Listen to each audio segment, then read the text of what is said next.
Tiongkok awalnya mengumumkan bahwa latihan militer di 6 area sekitar Taiwan akan berakhir pada pukul 12 siang tanggal 7 Agustus. Tetapi setelah melewati tengah hari, pesawat dan kapal militer masih berada di perairan dan udara Taiwan. Stasiun CCTV Tiongkok bahkan mengklaim PRC akan menormalkan latihan militer di timur garis tengah selat. Pihak militer Taiwan terus memantau situasi musuh dengan cermat.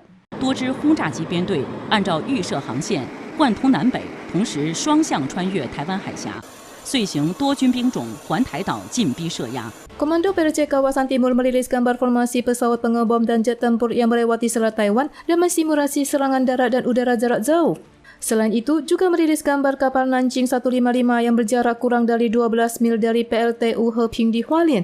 Analisis mengatakan peririsan gambar dan artikel ini bertujuan meredakan ketidakpuasan atas kunjungan Ketua DPR AS Nancy Pelosi ke Taiwan. 就是有对内或对外的效果，想要对台湾造成民众恐慌，然后内部社会不安的一种认知战。 Tindakan arogan Tiongkok memicu kecaman internasional. Perdana Menteri Saint Vincent and the Grenadines, Ralph Gonsalves yang memimpin delegasi mengunjungi Taiwan pada tanggal 7 menyatakan dia menentang setiap ancaman dan meminta Tiongkok untuk menghentikan latihan militer.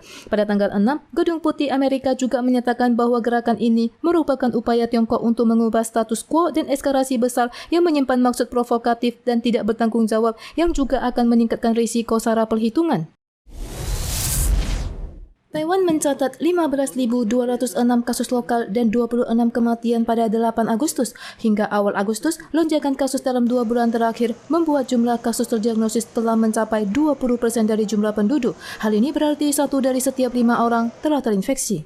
Wabah virus corona belum berakhir dan New England Journal of Medicine melaporkan munculnya virus baru, virus Langya di Tiongkok, dan total 35 orang di Santong dan Henan telah terinfeksi. 推测目前人类感染可能只是偶发性的也有密切追踪，其中9例的家人跟密切接触者都没有出现人传人的证据。 100% pasien virus Langya akan demam, separuhnya akan batuk dan jumlah sel darah putih berkurang dan 30% diantaranya mengalami kerusakan fungsi liver.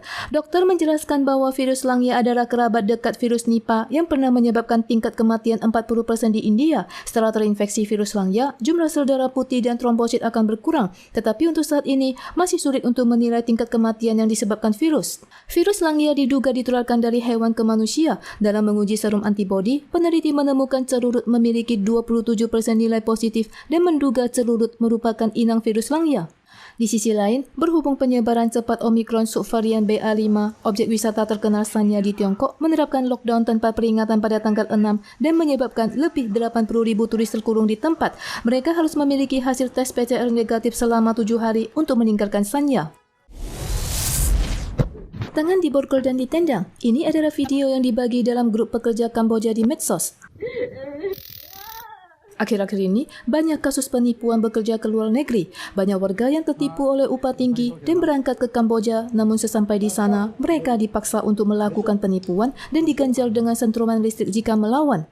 那时候就是会睡到被吓到啊，很怕自己可能哪里做不好，然后就突然从后面有电击棒电下去这样。看到一些当地的柬埔寨，然后把人压在地上啊，割器官，然后是直接枪毙啊，又会开始自己很怕。 Terkecoh oleh iklan upah tinggi, banyak orang yang merantau ke negeri asing dan dipaksa bergabung dengan sindikat penipuan. Tidak hanya gagal dalam mendapatkan uang, marah dipukuli jika dinilai tidak bekerja dengan baik. Ada juga yang bekerja ke Kamboja bersama kekasih atas ajakan teman dan menjadi pekerja budak dan hampir dijual. Biro Kriminal menerima 213 laporan kasus orang Taiwan yang tertipu untuk bekerja ke Kamboja. Mungkin masih terdapat ribuan kasus tersembunyi yang belum terungkap karena sebagian iklan perekrutan dipasang pada situs perekrut kerja resmi. Meskipun pihak polisi selalu melakukan sosialisasi, tetapi masih saja ada orang yang mencoba dan tertipu. Pada tanggal 6, organisasi GASO yang telah lama melakukan upaya penyelamatan melalui medsos mengumumkan mereka menghentikan upaya penyelamatan warga Taiwan dan Malaysia yang bekerja ke Kamboja mulai 3 Agustus untuk menghindari pemborosan materi.